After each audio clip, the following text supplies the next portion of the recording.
जैसे लोकतंत्र आने से राजाओं की और राजतंत्र की जो दादागिरी है या जो सिस्टम है वो फिनिश हो गया था, ठीक वैसे ही लाइव चुनाव और लाइव लोकतंत्र से जो आज की राजनीति है, उसकी दादागिरी है और उसका जो शासन है वो फिनिश हो जाएगा। तो देखिए, लाइव चुनाव क्या है? लाइव चुनाव का मतलब है तहसील लेवल पे सब लोग इकट्ठा हों।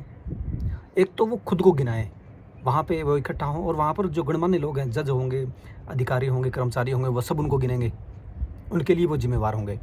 उन सब ने गिनती कर ली, बाई बॉडी, बाई हैंड या बाई हेड गिनती होगी। जैसे मान लो कि 12 बजे तक भाई आना है सबको, होगी गिनती। उसके बाद में 12 बजे से लेकर 12:30 बजे तक, जैसे मान लो आधे घंटे या 20 मिनट या 1 घंटे में मोबाइल से वोटिंग होगी। ठीक है, मोबाइल से वोटिंग होगी। उसके बाद में रिजल्ट शो ऑफ कर दिया जाएगा। जैसे 1 बजे रिजल्ट निकाल दिया गया कि भाई सब लोगों ने पूरे देश से ऐसे ऐसे इतनी इतनी वोटिंग की। फिर उसका मिलान होगा, 1 घंटे का या 2 घंटा मिलान के लिए टाइम हो गया। मिलाइए आप जो नेट से वोटिंग हुई है और जो बाई हेड जो वोटिंग गिनी गई है उसमें मेल है क्या। मिलान होने के बाद में जनता है वो ओके करेगी और रिजल्ट है वो फाइनल कर दिया जाएगा। अब इससे क्या होगा? इससे पर पर्सन को ये महसूस होगा कि मैंने व्यवस्था बनाई है और मेरे साथ पूरा देश या पूरी दुनिया है।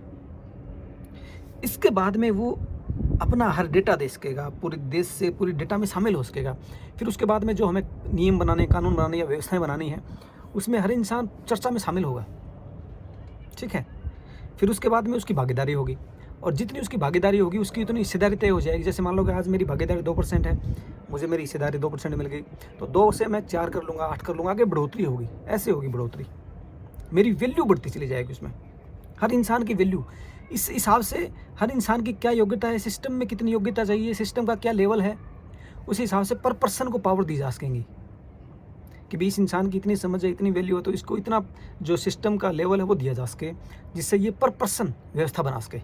कम से कम खुद की बना सके या 2-4 लोगों की, 10 लोगों की, 100 लोगों की या 1000 लोगों की व्यवस्था में शामिल हो सके, या फिर सबकी व्यवस्था में शामिल हो सके। ये देख लो कि सबकी व्यवस्था में ये 1% शामिल है या फिर 10% शामिल होने लायक है या 90% शामिल होने लायक है, 100% शामिल होने लायक है। ऐसे वैल्यू होंगी। एक तो मैं 10% शामिल हो सकता हूँ या व्यवस्था मुझे 10% शामिल करे या 1% शामिल करे।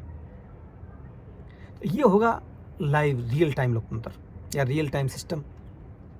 फिर उसके बाद देखा ये जाएगा कि मेरी कितनी आवश्यकता है और पूरा जो मेरी आवश्यकताएं जिससे जुड़ी हुई हैं, आग, हवा, पानी, ये क्लाइमेट, ये पूरी धरती, इसके ऊपर मुझे क्या करना है उसके लिए। ठीक है, तब जाके हम फैसले ले लेंगे। जो काम करेंगे वो पूरे सिस्टमेटिक होंगे, पूरे वैल्यूबल काम होंगे वो।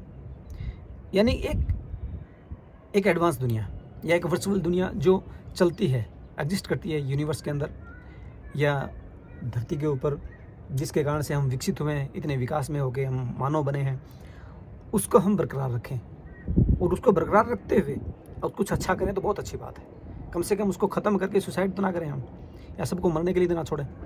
तो इसके लिए प्लान है, प्रोग्राम है, इसके लिए मेरी कोशिश है। आइए, सबका ही काम है, हम सबका काम है। करिए कोशिश, चलते रहिए, अपनी वैल्यू बनाइए, अपनी वैल्यू बनाने वाला सिस्टम बनाइए और एक नई एडवांस नेक्स्ट वर्ल्ड बनाइए। वेलकम सबका।